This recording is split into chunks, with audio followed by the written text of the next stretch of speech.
Hello students, in the sequence of accounting for partnership firm fundamentals जो आज हम topic करने जा रहे हैं, that is the one of the most important topic of your chapter.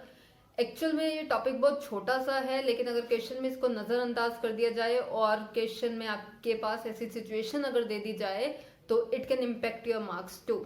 तो आज हम डिस्कस करते हैं उस टॉपिक के बारे में जिसका नाम है when appropriations are more than profits. जी, जब आपके एप्रोप्रिएशंस प्रॉफिट से ज्यादा हो जाएं।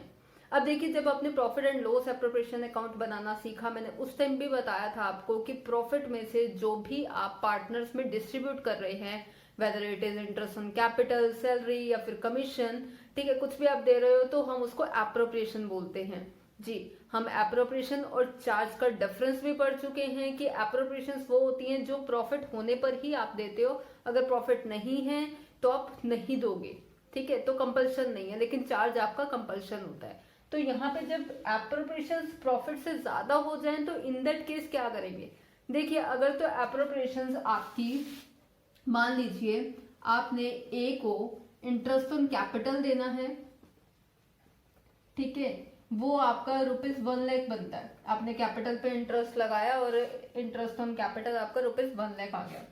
और आपने सैलरी देनी है ए को, डेट इज ₹50,000, ठीक है। हो सकता है आपके पास क्वेश्चन में पर मंथ के अकॉर्डिंग दिए हो तो आप एनुअल निकाल लेंगे, ठीक, ये भी क्लियर हो गया।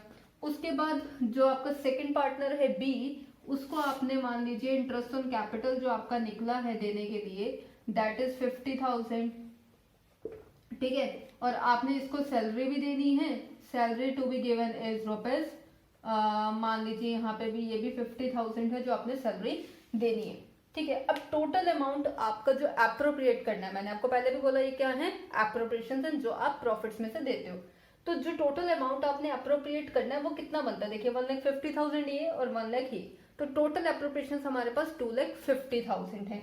बट मान लीजिए क्वेश्चन में आपके पास जो प्रॉफिट गिवन है, यानी कि जो प्रॉफिट आपके पास है दैट इज ₹2 लाख, ठीक है।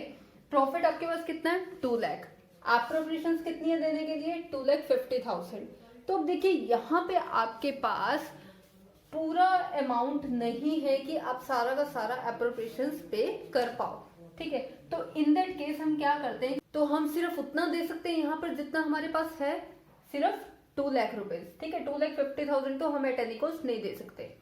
अब यहाँ पे कि क्या किया जाए कि ए को हम 1,50,000 पूरा पे कर दें और बी को 50,000 इंटरेस्ट ऑन कैपिटल दे दें, हमारे 2 लाख खत्म हो जाएंगे, ठीक है। लेकिन ये बी के साथ नाइंसाफी हो जाएगी। अगर मैं कहूँ कि मैं बी को पूरी पेमेंट कर देती हूँ 1 लाख की और 1 लाख की इसको कर देती हूँ पेमेंट, ठीक है, इक्वल पेमेंट हो जाएगी, बट ये ए के साथ नाइंसाफी हो जाएगी। हो सकता है कि ए ने ज्यादा कंट्रीब्यूट किया हो, उसका ज्यादा शेयर बनता हो, ठीक है। तो इन दैट केस हम उनको जितना भी अमाउंट हमने पे करना है वो प्रोपोर्शनेटली पे करते हैं। प्रोपोर्शनेटली कैसे पे करते हैं, यानी कि एक पर्टिकुलर रेशो में पे करेंगे, और वो रेशो कैसे निकालेंगे उस पर बात कर लेते हैं। देखिए, ए को कितना देना है, 1,50,000 का अमाउंट, ठीक है, और बी को कितना देना है अमाउंट, 1 लाख का। तो अब हमें ये पता है कि ए और बी को जो हमने अमाउंट देना है वो 1,50,000 है और 1 लाख है। तो ये जो अमाउंट है ये इनकी एप्रोप्रिएशन है जो ए को मिलने वाली है और जो बी को मिलने वाली है। तो अगर हम इसकी रेशो निकाल लें, दैट इज 5 3 5 2, ठीक है, तो 3:2 इज योर रेशो, ठीक है। ये जो रेशो आई है 3:2, अब 2 लाख को 3:2 में डिवाइड करेंगे। जी, आई गेस आपको डिवाइड करना आता होगा, अगर नहीं आता तो देख लीजिए। 2 लाख को जब आप 3:2 में डिवाइड कर रहे हैं तो 3:2, 3/5, नीचे टोटल आता है, ये ए का शेयर है 3, टोटल 5 था, 5 में से 3 ए का शेयर है, ठीक है। ऐसे ही 2 लाख इंटू 2/5, ठीक है। अब 5 टोटल था, 5 में से बी का शेयर कितना है, 2, ठीक है। तो ये 2 लाख इंटू 3/5 और 2 लाख इंटू 2/5 करके जो आपके पास आएगा, that will be A's appropriation and B is appropriation, जो आप profit and loss appropriation account में ट्रांसफर करेंगे इंस्टेड ऑफ दिस ऑल, ठीक है। जो यहाँ पे निकलेगा वो आपका कलेक्टिवली अमाउंट आ गया जो आपने प्रॉफिट एंड लॉस एप्रोप्रिएशन में ट्रांसफर करना है, nothing else.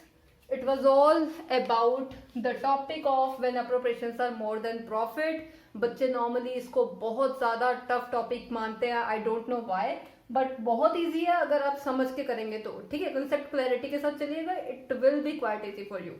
All the very best, देखते रहिए, कीप वॉचिंग, थैंक यू।